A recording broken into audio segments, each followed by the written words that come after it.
Prior to the suspension, we were in Standing Finance Committee. To that, we shall revert.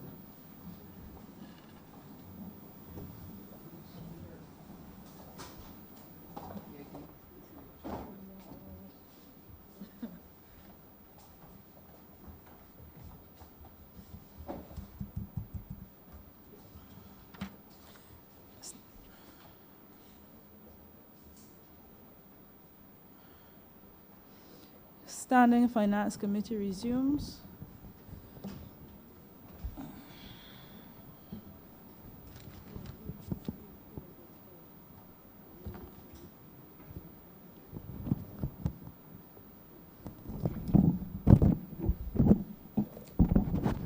Chairman. Head 85. In the name of the Minister of Youth and Community Empowerment, $22,600,691. 211.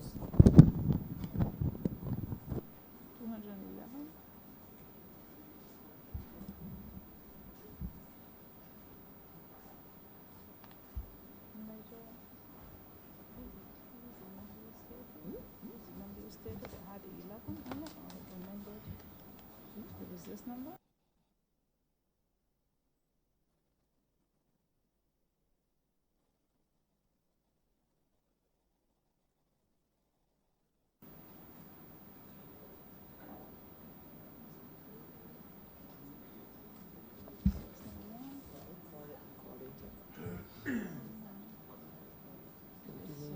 This is right and not this.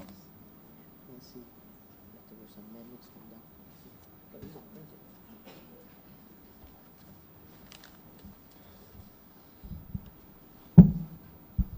Welcome, Minister. Could you please request in? Thank you, Madam Chair. At this point in time, I would like to beg your indulgence, of course, so that we can have sedulous discussion on the mandate given to the Ministry of Youth and Community Empowerment. I thank you. I ask for you to allow my staff at the ministry to grace themselves in this August chamber. So Thank you. granted.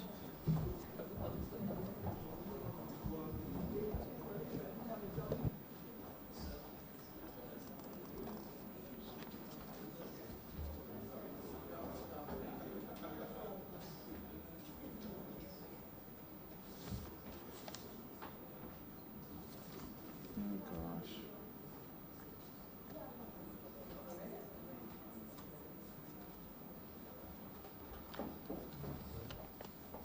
Is this it? Any changes? Look, this is the amendment here, but we don't see.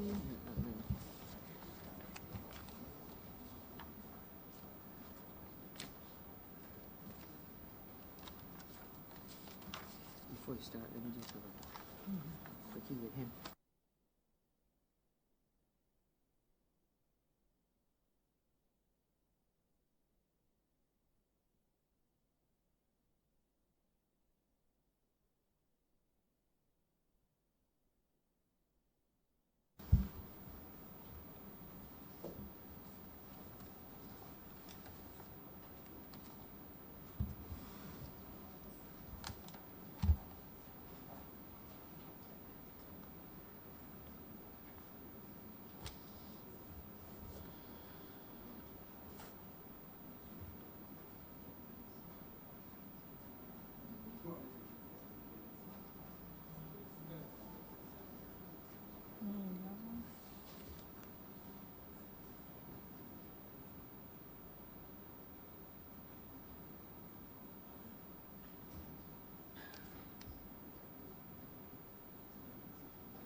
Honorable Minister, we invite you to give your 10-minute opening remarks. Okay. Thank you, Madam Chair. One moment. Madam Chair, correction or amendment to the current sum being voted. Instead of 22,600,691, it should be 22,211,691. You may go ahead. Thank you, Madam Chair. This ministry has been given the task, certainly not an odious one, to ensure that we provide a safe and productive space for our young people. Young persons in this country who has been crying out in the wilderness, who has been disillusioned by a process that has not involved them. And we want to touch them in a special way. We want to give them that once in a lifetime opportunity to have a paradigm. And so we will have decided to come up with programs that are fit for purpose. We want to open the door so that a bright future can walk in for our young people.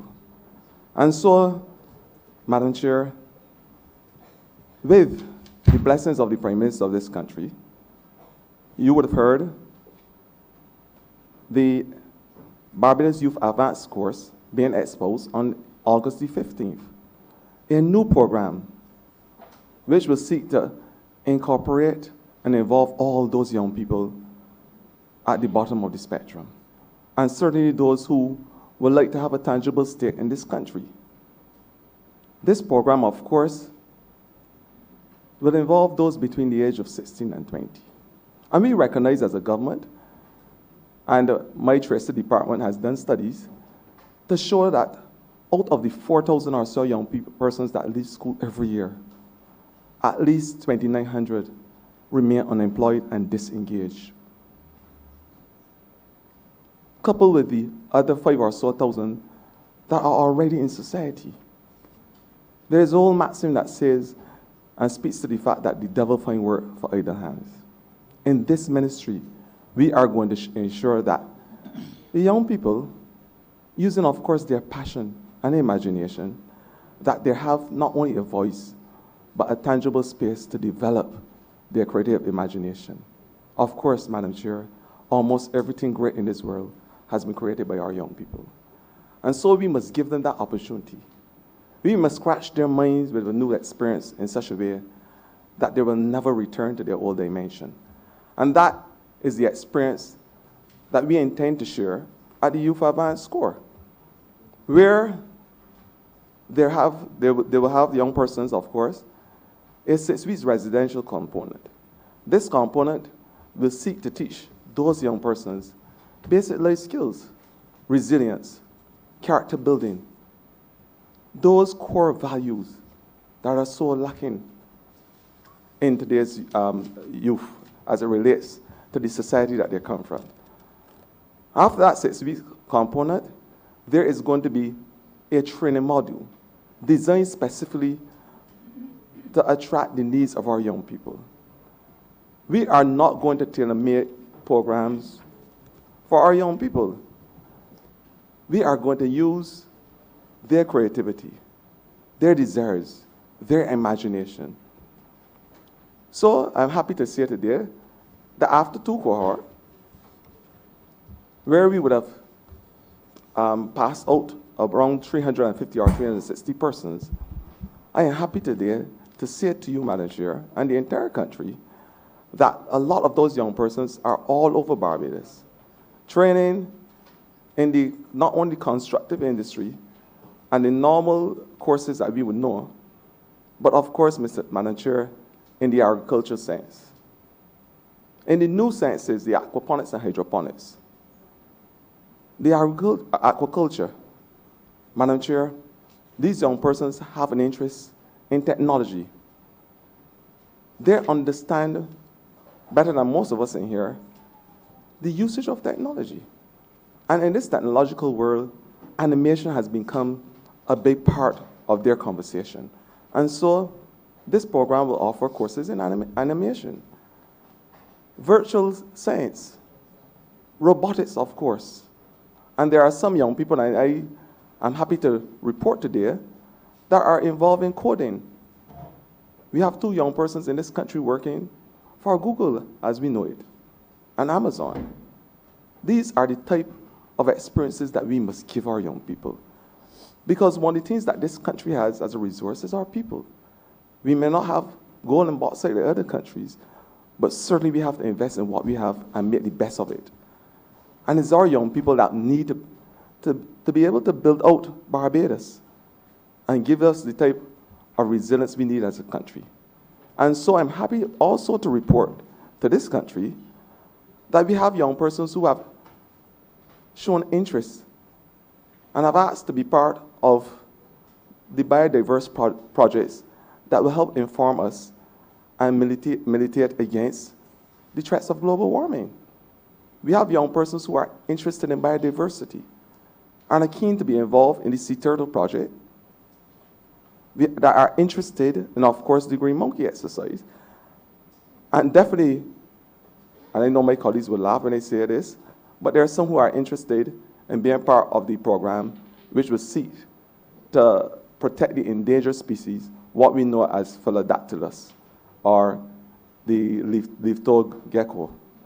And there's a young persons who understand that it is the way how we treat to those things as like biodiversity and these projects that will pretty much determine our future, and the future as a country.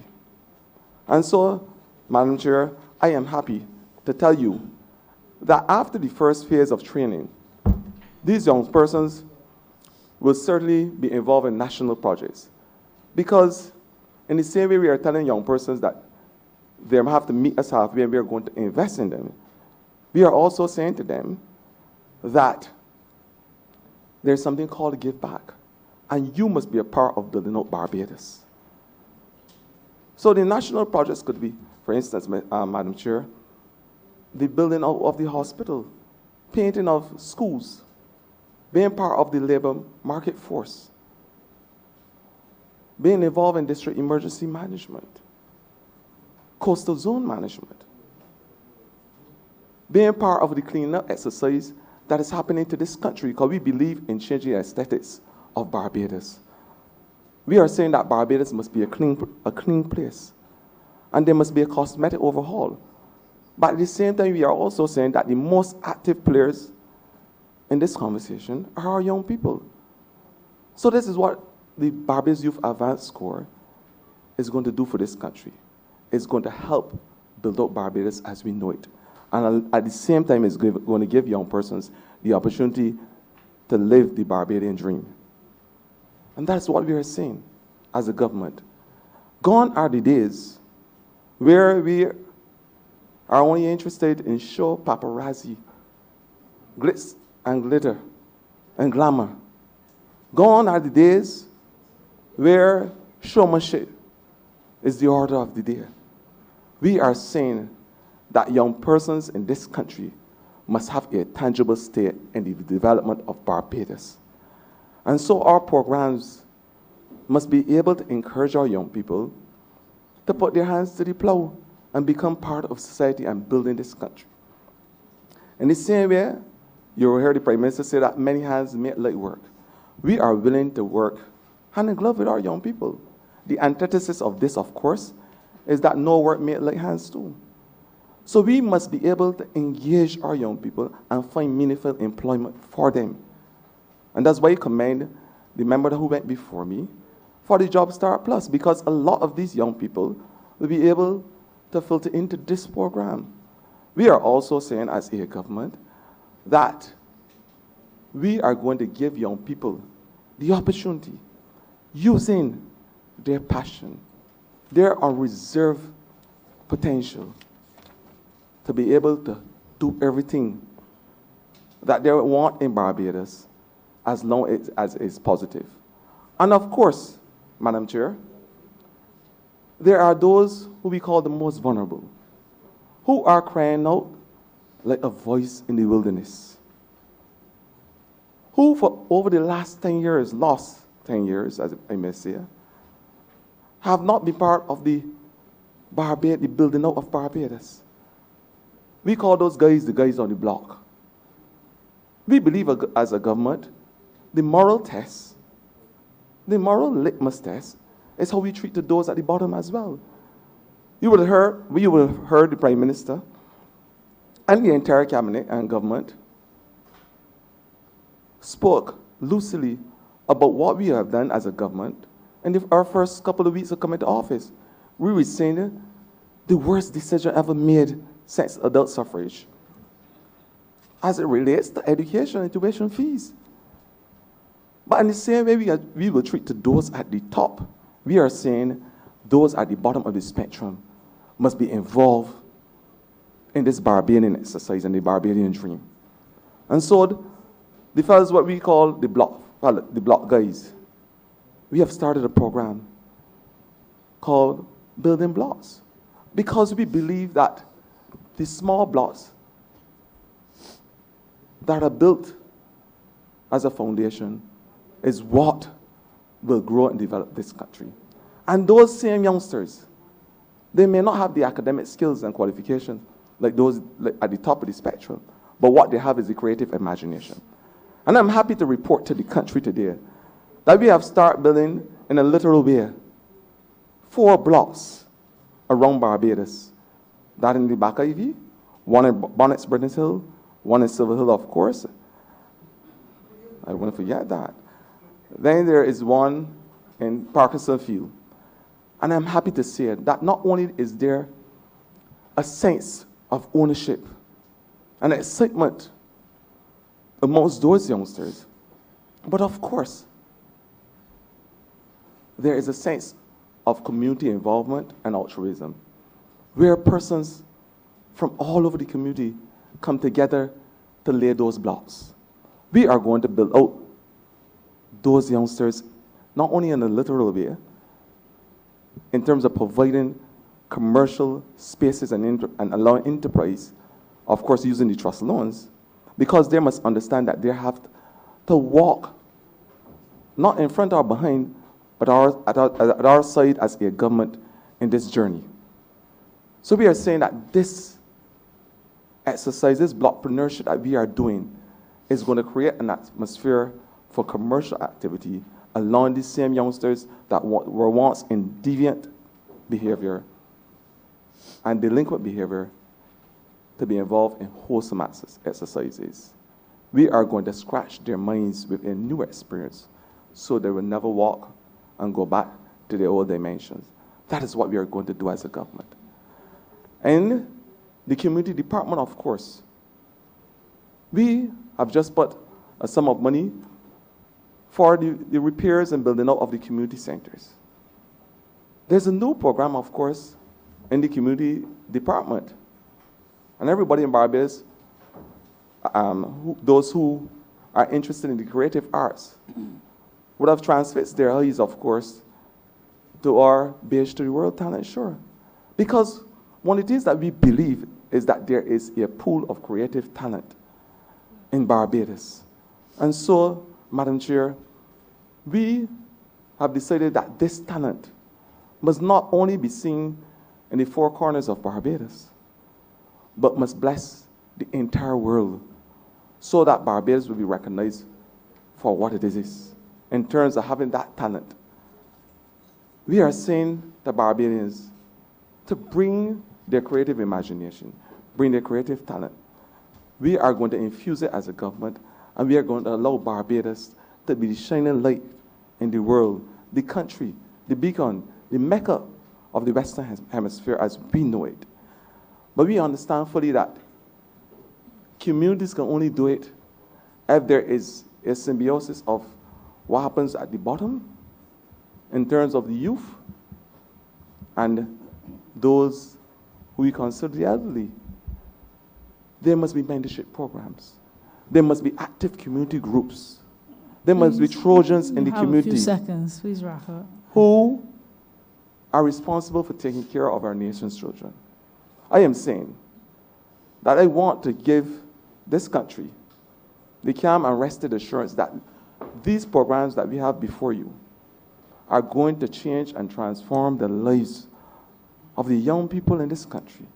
And of course, regenerate a community interest, a sense of altruism and activism like never seen before, because we believe that Barbados at this point in time requires each and every single person to come aboard on this fight.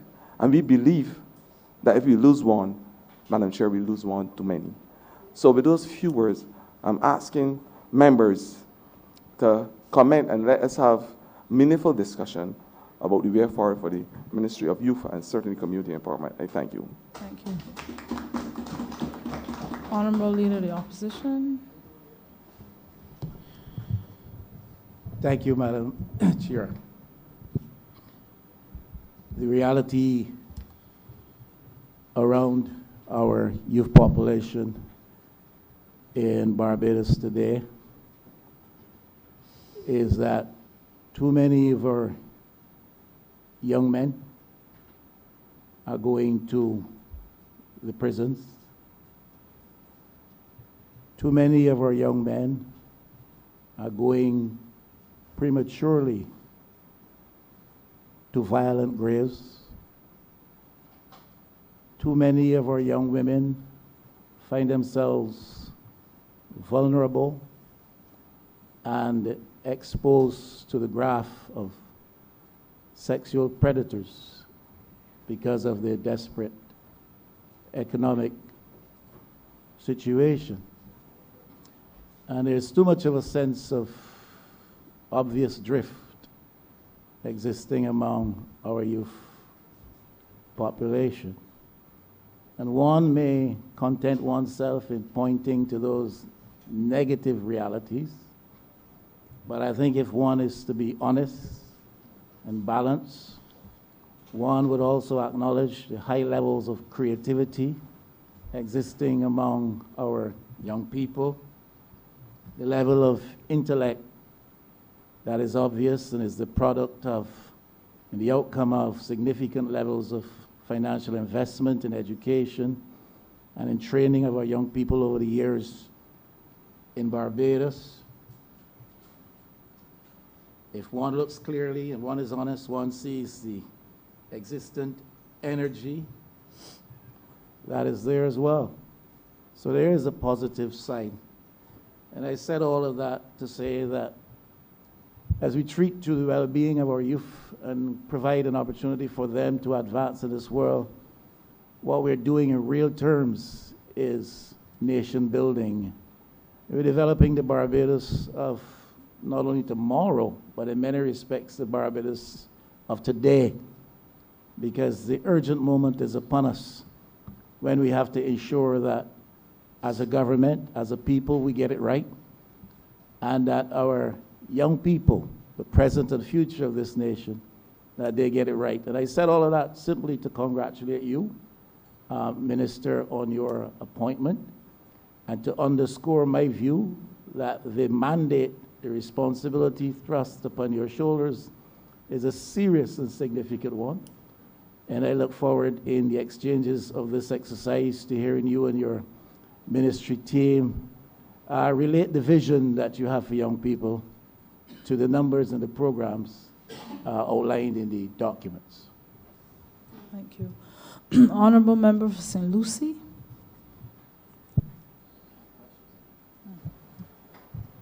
Thank you, Madam Chair. I want to congratulate the Honorable Minister for so eloquently exposing what his ministry, or the mandate for his ministry, and certainly from the strategic goals, which I've noticed, one, the last two, seem to be very, very focused in what we do for our young people. But I'm particularly concerned, Madam Chair, Minister, with what is happening at our community centers. As you move across the island a number of our community centers appear to be in, from time to time, have gone into serious disrepair. And in addition to that, evidently they're pretty much closed up. Now, there are times when their community groups or persons would get together and raise funds for the repairs of these centers, which is all well and good. But I'm concerned about the actual management of the centers. I'm concerned about the actual availability to a number of the very young people which we want to serve, the availability of these centers for the use by these young people. I want to know what actually is the role of the community aides in this whole exercise, because, and as I said, a number, and I speak from experience in my own constituency, St. Lucie, where you have difficulty in some instances in getting entrance to the centers because sometimes some of the aides cannot be found, or people believe or behave, to be honest, as though the centers belong to them and are not for the use of the people. And I will have a follow-up question after that. Minister, I want to thank you. Over the last 10 years or so, community centers were defined by a new meaning. They were called solitude or isolation centers. Unfortunately, we decided in this ministry that there must be a facelift as it relates to how community centers operate, how groups within communities operate, how programming in the centers, so that they can reach the basic needs of the community. And so, with this new budget that we are asking the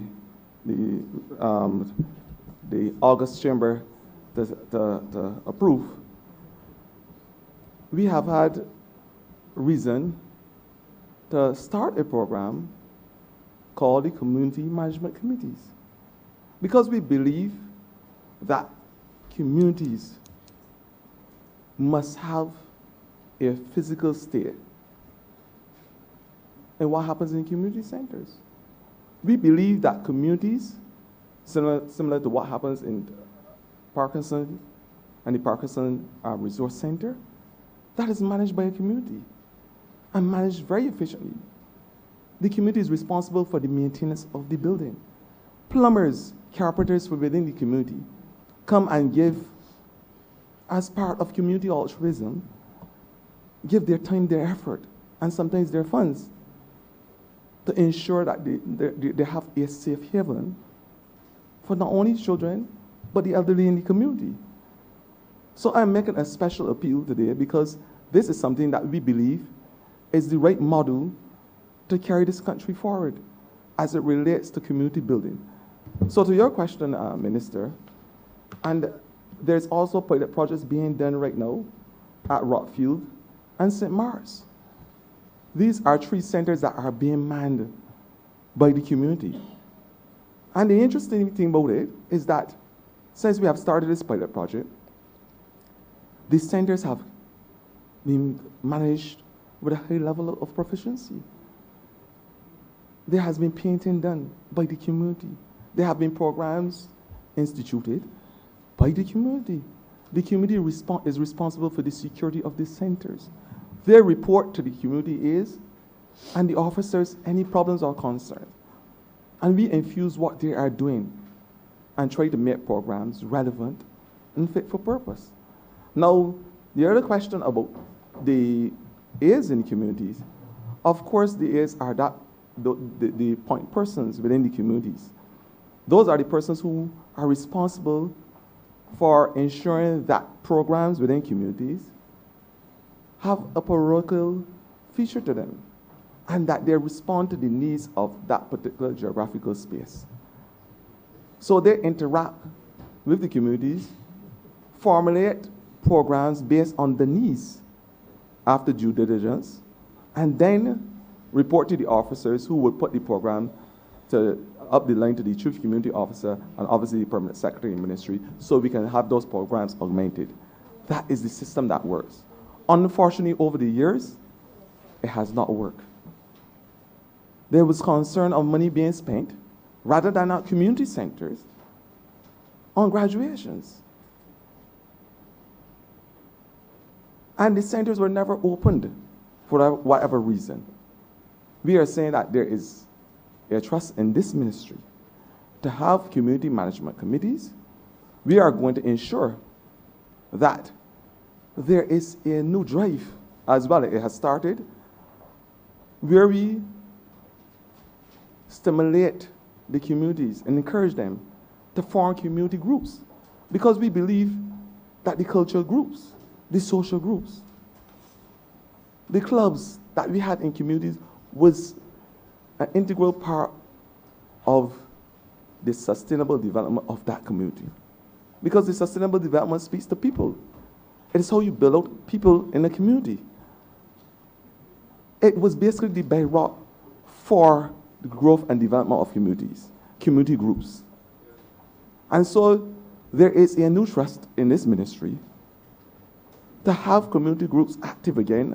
And we have put in our budget, our proposed plans, around $260,000+ to be able to lend financial assistance for those community groups.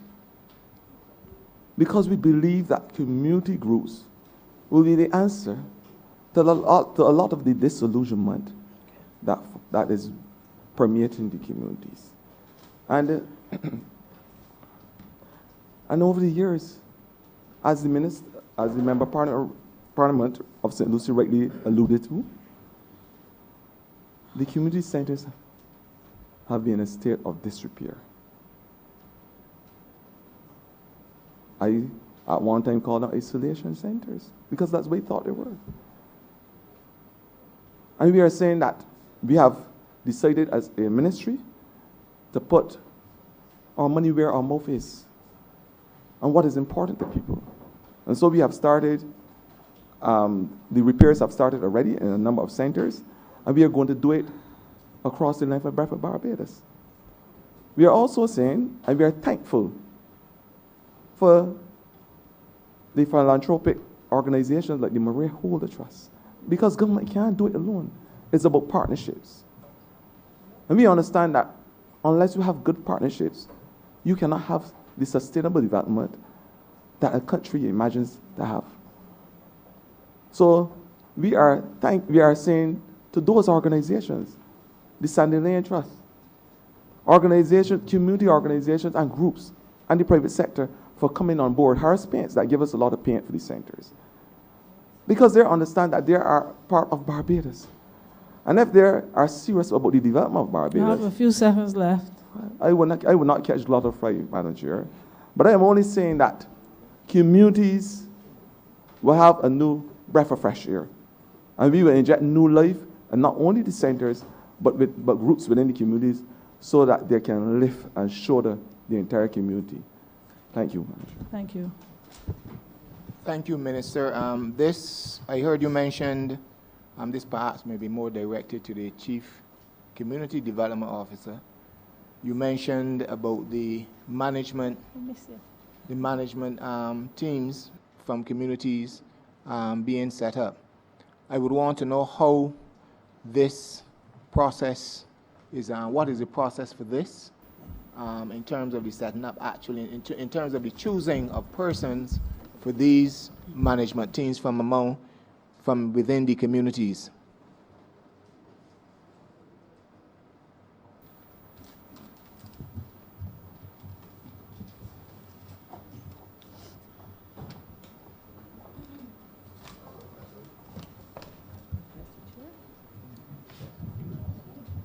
Madam Chair, good evening. Honorable, my name is Sandra Greenwich, the Chief Community Development Officer. Honorable MP for St. Lucie, I'm responding to your question about the way in which the management committees are chosen.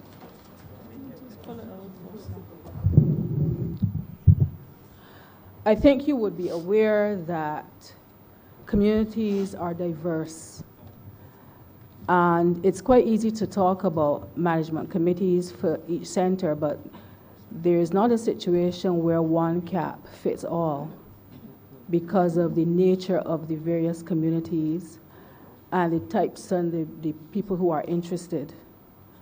So as a pilot project, we met with the communities who appeared vibrant, most vibrant, and because it has to be a phased process, there's no way that it would be possible to implement all management committees at a given time.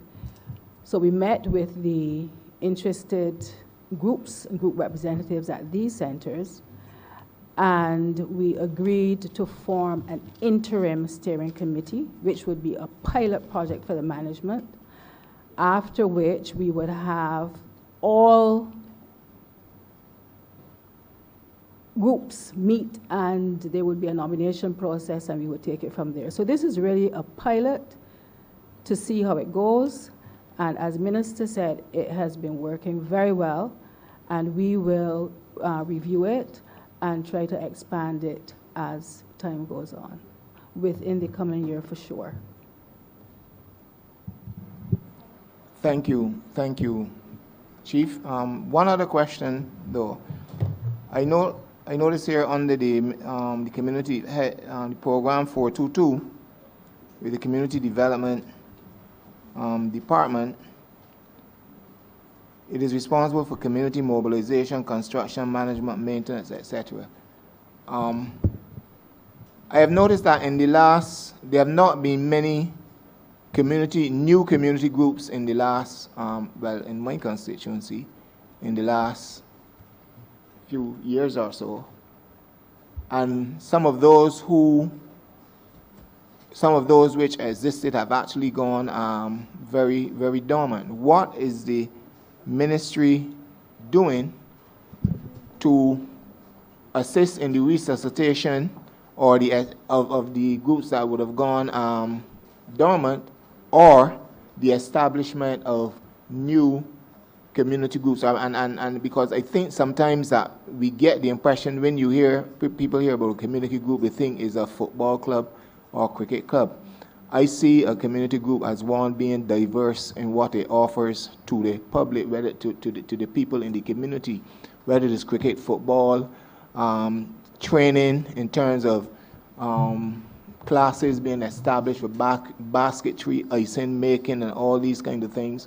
I know this used to happen in communities before when I was growing up. So I want to know what actually the ministry is doing in terms of its mobilization and in terms of its resuscitation of all the groups that were established before, or looking to establish new groups. As the community development chief said, communities are diverse, they are different. So I want to know what is the approach to the ministry in this regard. Minister, we're all aware that in any organization or any institution, there are ebbs and flows because the institutions comprise persons who age, whose interests wane, and whose circumstances change. I'm very proud of the fact that the staff at the Community Development Department, assisted by the youth commissioners, are working arduously at reviving community groups. And actually, there are a number of new groups that have been formed behind the scenes, and we're now working on them to bring them to the fore. Some of these are seniors groups, like the one that comes to mind at Briar Hall. Then there are children's groups, a variety of children's groups, because we have placed emphasis on children's groups, started to place emphasis on children's groups, which we will continue to do, because by doing so, we engage parents and adults who look on willingly then come and volunteer. So we have some of those groups going at the Grisettes, for example, Parkinson, for example, which is a beautiful example. And we are about to launch, with the approval of the Permanent Secretary and the Minister. We've submitted a proposal. We are about to launch a project which has been going as a pilot project called the Safe Havens Project, which will see the centers being utilized in the evenings and and weekends. This is a program which will accommodate young people in two divisions, a junior division, ages going up to 12, and a senior division, the teens from 13 up to 18. And this is a response to the request from the community. We have already seen the groups formed, and we're developing leaders from within these groups. So it is not a community, our plan is not to make it a community development department group, but a group that is controlled, led, managed, not by the community development department, but by the residents. All this takes time and planning, and the department and the ministry, we are working simultaneously on a number of things. And therefore, within 1 year, it is not possible to see everything blossom at the same time as you would like to. But I assure you that with the leadership of the Honorable Minister, Minister Ford, and the Permanent Secretary, the Community Development Department is working, the staff is working with the groups. I want to say too that don't forget the Community Technology Program, which utilizes the resource centers, is also, the Community Technology Program is also sustained and managed by the staff. So this is a program that we have expanded, we have tried to keep alive, and we have groups coming out of that too. In fact, some of the Safe Haven groups are groups that came out of the It's for Teens. The It's for Teens is a 6 weeks program. Once that ends, a lot of the youngsters feel there's a gap. They feel left alone. And they themselves have come together and spearheaded negotiations for these Safe Havens groups. So work is being done with our limited resources and with the encouragement of the Permanent Secretary and the Minister, the staff. They really are working beyond the call of duty. If I may add, I think at this juncture in time, in the history of our country, Barbados is at the perfect place for volunteerism, activism, altruism, give back. You would have heard the Minister of Education in this same geographical space spoke loosely about the Give Back program. I spoke to the country last year in June, July, and asked them to come to be part of our summer camp program. 260 persons responded. I spoke Friday, and this was not by a waving of a magical wand. This is because Barbadians understand the importance of being part of building up this country. And I said that to say that community groups feel the same way. They are now reaching out to the ministry. All they're asking for is the financial and structural wherewithal so that they can be part of building up their community. And we are saying as a ministry, we are welcoming you with open arms because we believe that this is the way how we are going to have that paradigm needed in communities and needed to help build out this country. So I'm saying to all community groups out there, and all persons who are interested in being part of the community, we welcome you to come on board. And this is a ministry that has an open arm approach because we believe now more than ever this type of approach and selflessness is needed to build out our country. That's what we believe. Thank you. Thank you. I'm certainly looking forward to especially see what is happening in my constituency because that's where I'm responsible for. I have a new community group that is just about a month or so old in the Greenwiches Social and Cultural Club, and certainly we'll be looking to get some help for those persons. And as a community person myself, I will be really calling on the ministry because this is where we have to actually rescue our young people and our, not rescue the adults, but bring the adults to work alongside them, to nurture them, and to keep them on the straight and narrow way. So I certainly look forward, and I will come back, if necessary, during the course of this debate to certain other questions that I have and comments in relation to this ministry. Thank you. Thank you. Honorable Member for St. Michael South. Thank you, Madam Chair, and thank you, Honorable Minister of Youth. I have a question. Really just want some elucidation, perhaps, Minister. If you take a look at your estimates, you, in 2018-2019, $9 million was allocated to the ministry. In 2019-2020, $18 million. In 2020-2021, $28 million. So in the last year, for example, there's been an increase in $10 million for your ministry, which obviously suggests to me, and should suggest to all of Barbados, that the government is taking youth very seriously. One of your programs, and I suspect your chief program, is the Barbados Youth Advanced Corps, for which you've received about $9 million, or $15 million, a significant amount, of which $9 million is between operating expenses and professional services.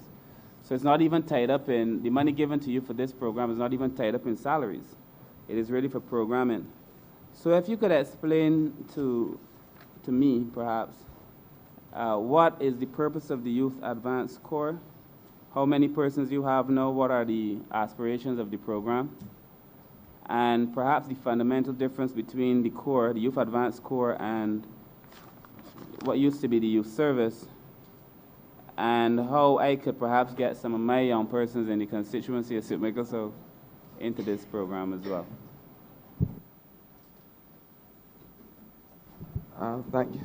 Thank you, Minister. I know that you understand that my brain is able to assimilate this information. But I thank you for those questions. Youth Advanced Corps, first of all, I think that we can go back. I can go back to your last question and show so that we can pretty much determine the difference between the Youth Advanced Corps and what was the youth service as we knew it. Then, in 1994, we had 360-something persons every year graduating from what we call the youth service at that point in time. Over the last 10 years, that number dwindled, was reduced, dissipated to around 70 or 80 every year. Now, if you have 7,000 young persons disengaged, every single year, about 4,000 young persons leave school. 2,800 are unemployed. Adding to the numbers of listlessness, inertia in this country, and obviously lawlessness. To be able to make a change and difference in young persons' life, we said as a government we have to have skill. We must capture them and put them in our embrace, put them in a safe haven. I heard the chief spoke about that, where they'll be given the life skills needed, and along with that, the training, because we believe that training must be an important part of the discourse now. We must train young persons, but not only train them in what we call the normal everyday construction and the training that would have been a part of the conversation 10, 15 years ago. But there are new dimensions that our young people are interested in. I believe that at the embryonic stage, young persons know about technology. They know the WhatsApp, probably in the stomach. I believe that. I believe that young people, when they're born with a technological gene in them. So what we are saying is that we must be able to have courses that will speak to these new imaginations of our young people and the passion of them. Because they are passionate about computers. They are passionate about cell phones. They are passionate about animation. They have a desire, an unequivocal, unreserved desire, to be part of this technological space. Virtual sciences. They want to have a conversation about what is happening in the technosphere, and they can do it with a touch of a button. This is the young people that we are trying to produce. Because we are not going to spend money to produce young persons who can only invest in Barbados. We have to produce world leaders. And the only way we can do that is if we have young persons who are fit to create their own space and destiny outside of this little space we call Barbados. And so that is why we had to increase the nature of the courses offered. And obviously it will come with a cost because these courses, unfortunately, are not cheap. We said, and you would have heard the Prime Minister eruditely say that these young persons will be given a stipend because we believe that we will assist them each and every way how. So we said as a government, we will give you a stipend of $600 a month so that you can get to your classes, so you can have a proper meal when the days come, and so that you have that inspiration to move forward. That $600 allow you to be disciplined in basic accounts. You learn how to save that money, how to utilize it for that which is important. That is the things that we are trying to imbue in our young people, to develop them with a sense of discipline. And the only way we can do that is, of course, Minister, if we trust them. And we trust them to walk us in this journey. And that's what we are saying to our young people. We are going to invest in you. We are not going to take $6 million Honorable member, and give you've the reached your limit caterers. in your answer. I will come to that. I will close it shortly. You are to that. Pardon me? You are to that. Just wrap up. I'm wrapping up. I'm saying that we are not going to take $6 million and drop it like manna from the sky into caterers' pockets. This $6 million must go to invest in our young people to help build them out so that they can be part of the Barbadian conversation. And I'm saying to the minister that the money, the increases that you see there is worth every single cent from this government because there is nothing better than to see those young people, as you saw in the whole of Barbados, who were in eye shot, saw at the Kensington Oval when they're presenting themselves, persons who you would never have believed would have put on a uniform. They operated as a team, and team is my background for together every single person achieve more. They worked together. They were slick, as the young people said. Because we believe that is the potential of our young people. And it is my dream to see 2,000 march from Kensington Oval in the next 2 years. Showing Barbados how it can be done and providing that movement we need with our young people. Because it's a movement, and it is going to be a positive movement around this country when young persons saw what others could achieve. And I always tell our young people, don't fear the naysayers. Don't mind the person that tell you that you cannot achieve anything. The only thing that you must fear is God. But you must also think clean and aim high. And that is what we are, as a government, is saying to our young people. Thank you very much. We are much. going to give that opportunity to think clean and aim high. Thank you. Honorable member? You're finished? You're finished? Thanks, Minister. No. Thank you. Honorable Leader of the Opposition? Thank you, ma'am. Mr. Minister, I believe, and I'm sure you share the view, that one of the radical shifts that we have to realize in Barbados is a deliberate, calculated move towards a culture of entrepreneurship.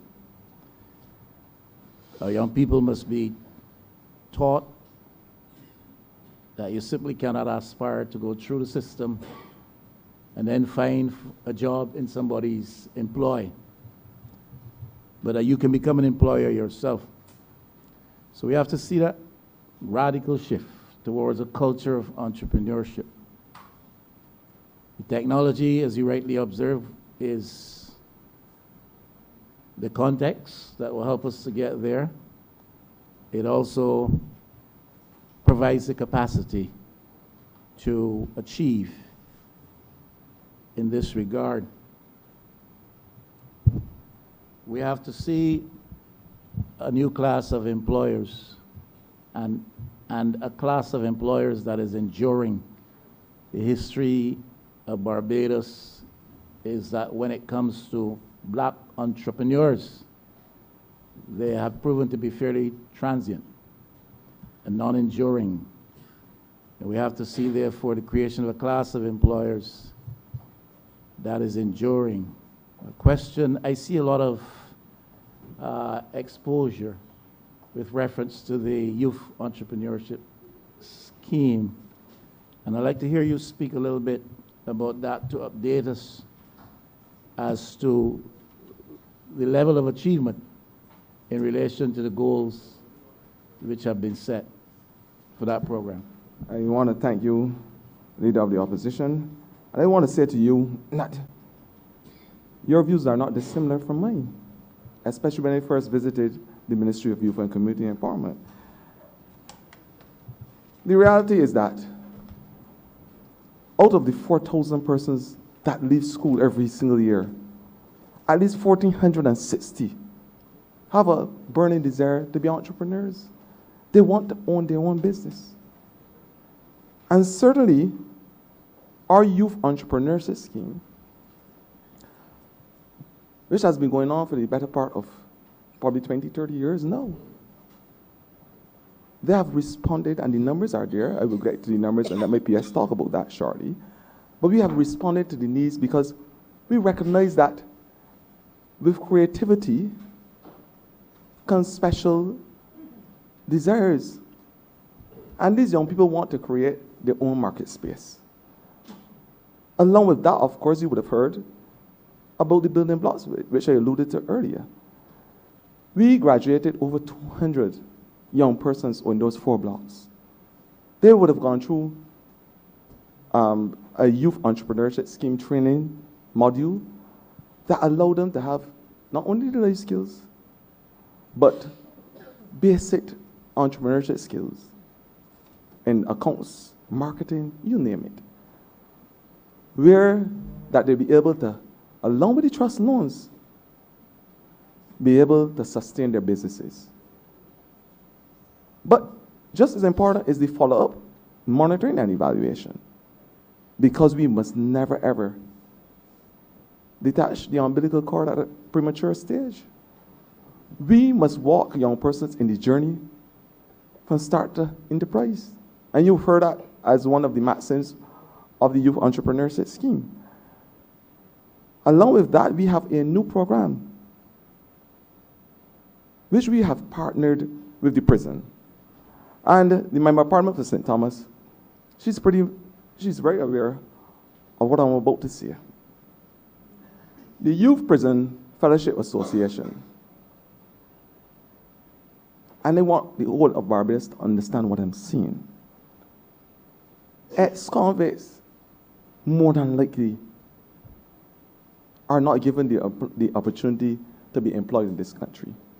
When they go for jobs, you often hear that they can't get work because the employer recognizes that they were ex-convict, certificate of character. And that posed a big problem, but one of the things that we realized, and thank God that I was given the opportunity to speak to them, is that they have creative skills. They produce the best paintings in Barbados, the best jewelry out of indigenous products. They create clothes. They're very good at mechanics, body work, you name it. We are saying that my department is going to partner in a special project with the prison to ensure that those persons that come out, that they have an opportunity to own their own businesses selling these products. And this is something that I will move with every single sinew of my being to ensure that this project becomes a success. Because in Barbados, the level of recidivism is extremely high. Too high for a small country like this. And we are saying that we have to open up the net and provide opportunities for those persons. And we are going to talk about clusters too. Because those persons that are inside will be able to sell their products on the outside. I've already had conversations with the superintendent so that they can help support their families. Because it's also about trying to ensure that there are support mechanisms for the families of inmates and ex-convicts. We have to reintegrate them into society. And entrepreneurship is one of the tools that we will do it with, because they have the talent already. They just want structure. I will let my PS talk about the youth entrepreneurship scheme and the success stories and what we are doing as it relates to building up Barbados with that department. Thank you. Thank you very much, Minister, Madam Chair. To the Member of Parliament, with respect to the work being conducted by the Youth Entrepreneurship Scheme, the Minister spoke about the number of persons who were trained as part of the Building Blocks program. That was also in conjunction with the Youth Entrepreneurship Scheme, where we have a number of persons in those 4 communities, over 200 persons trained. But over a period in this current financial year, we have stimulated a number of new venture creations, assisted the creation of over 7 new businesses, expanded over 5 businesses, formalized over 6 businesses. I think we've had over 10 new jobs generated in the last record. We've had approximately 40 jobs retained by persons who are involved in entrepreneurial activities. We've provided business counseling to over 115 new and existing clients. We've delivered business solutions to over 84 young budding entrepreneurs. And a number of businesses, that number I don't have, but a number of businesses have applied for technical assistance, including advertising, legal services, procurement of equipment, business development, because they need assistance in that area. And we've also assisted them in marketing their business by utilizing existing programs like BMX, Girlfriends Expo, as well as our own expo that we coordinate to provide them with an opportunity to basically let people know what they are selling, the goods and services that they offer, and provide them with an opportunity not just to display, but also to sell their goods and services.